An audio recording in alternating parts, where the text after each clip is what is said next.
Bonjour mesdames et messieurs et bienvenue dans ce flash d'information. 3 projets de loi ont été votés à l'Assemblée nationale. Les députés en séance plénière ont voté à l'unanimité le texte relatif à la lutte contre le VIH-Sida, celui portant le statut des rois et chefs traditionnels et le projet de loi pour autoriser le président de la République à ratifier le nouvel accord de défense entre la Côte d'Ivoire et la France.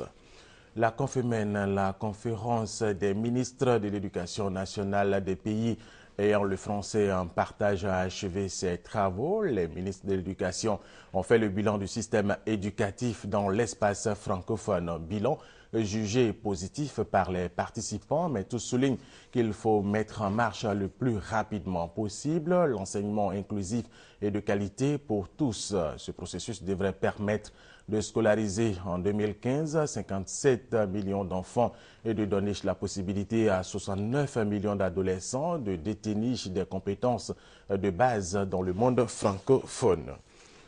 Lutte contre la pêche illicite en Côte d'Ivoire, une ONG britannique renforce le système de surveillance des navires. L'ONG EJF, Environmental Justice Foundation, a offert des appareils de surveillance satellitaire au ministère des Ressources animales et halieutiques.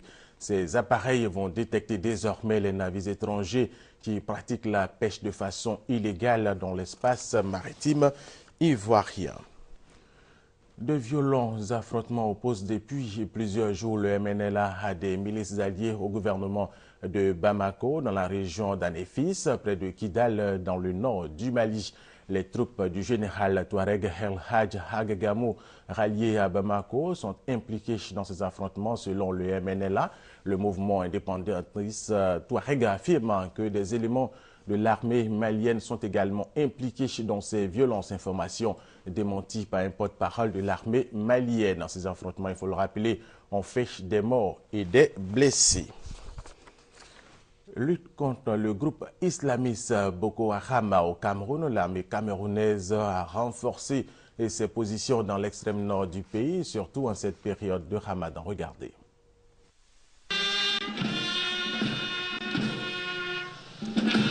Il s'appelait Hugues Menzier. Ce soldat a été tué début juin dans un accrochage entre l'armée camerounaise et les combattants de la secte Boko Haram. Il a participé à plusieurs opérations spéciales. Le caporal a été fauché lâchement par une balle adverse.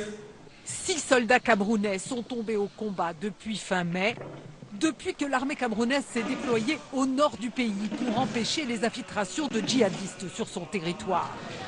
Situé aux confins du Tchad et du Nigeria, l'extrême nord Cameroun est sous haute surveillance. En quelques semaines, l'armée a infligé de lourdes pertes à Boko Haram. Début juin, 120 membres de la secte ont été abattus. Les contrôles ont été renforcés à la frontière. Le nouveau gouverneur de la région invite chefs traditionnels et populations à collaborer avec les gendarmes. Des populations rassurées par cette présence militaire. Nous sommes tout à fait d'accord, nous les musulmans, je vais dire, de la présence effective sur le terrain des forces de maintien de l'ordre. Nous allons nous habituer, c'est une question de sécurité. En cette période sensible du Ramadan, les contrôles sont encore plus stricts. Interdiction de prier dans les mosquées après 18 h et à la nuit tombée, les taxis-motos n'ont plus le droit de circuler. C'est le moyen de transport qu'utilisent les djihadistes pour perpétrer leurs attaques et leurs enlèvements.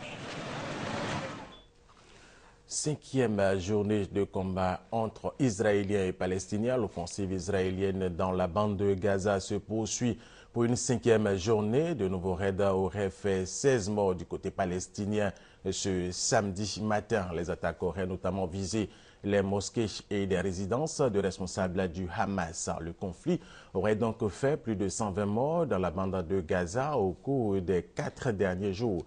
L'armée israélienne soutient cibler les sites de lancement de roquettes à longue portée, les sites stratégiques du Hamas et les tunnels servant à la contrebande. Mondial 2014, Brésil, Pays-Bas, match de consolation. Mais cette année, ce match pour la 3e place sera intéressant pour constater ou pas la réaction brésilienne après la fessée reçue contre l'Allemagne 7 buts à 1. Les Néerlandais pour retrouver le allant offensif pour cette dernière rencontre. Fin de ce flash d'information. Merci de nous avoir suivis. Je vous retrouve à 13h.